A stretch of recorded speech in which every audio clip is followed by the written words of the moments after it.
What's up, guys? It's Craig Smith. Today I'm going to discuss the main reason people should go solar. Now, most of the clients that I've helped in the past typically go solar for the financial benefits of going solar. One, they know that it's cheaper over time than sticking with the utility company. And two, it gives them predictability. So they know that 5 years, 10 years from now, what their power rate's going to be, because that solar payment is going to be fixed, whereas the utility payment is going to increase over time. We don't know what it is.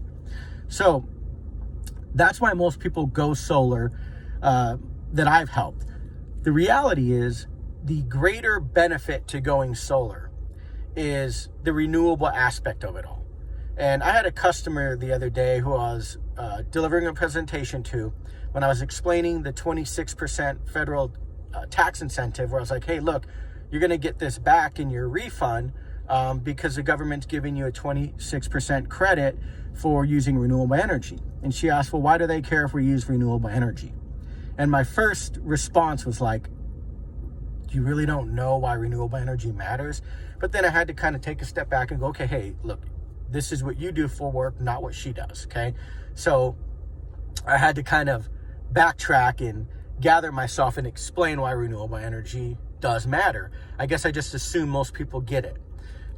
Let's start with the global population. Today, there are 7.6 billion people on the planet, and in 2050, there'll be 9.8 billion people. It's a 28% increase of people. So another nearly 3 billion people will be added by 2050, okay? That's a lot of people. So that's going to increase the amount of power that we need. Let's kind of go to the United States. Right now, there's 327 million people in the United States. By 2050, it'll be 498 million, okay? That's an increase of 33%. So the population is growing at a very high rate, okay? And in the United States, we have 3 main power grids across the country. 2 of them split right down the middle, and then Texas has its own power grid. So Texas has its own power grid for the state, and then the rest of the United States is split right down the middle with a western and an eastern power grid, okay? So these power grids, one, they're old, okay? They're outdated. And to add more stress to these power grids at the rate of a 33% increase by 2050, that's a lot of power to be sending through old, outdated power grids that aren't probably capable today of handling that amount of power. Now, before you even send the power to these grids, you got to generate it, right? So how do most power companies get their power? Through burning fossil fuels at power plants, right? So you're burning fossil fuels. Those fossil fuels are limited in supply. We don't have endless amounts of fossil fuels. So as we need more power to send through our old and outdated power grids, where do we get this power? We have to burn fossil fuels, right?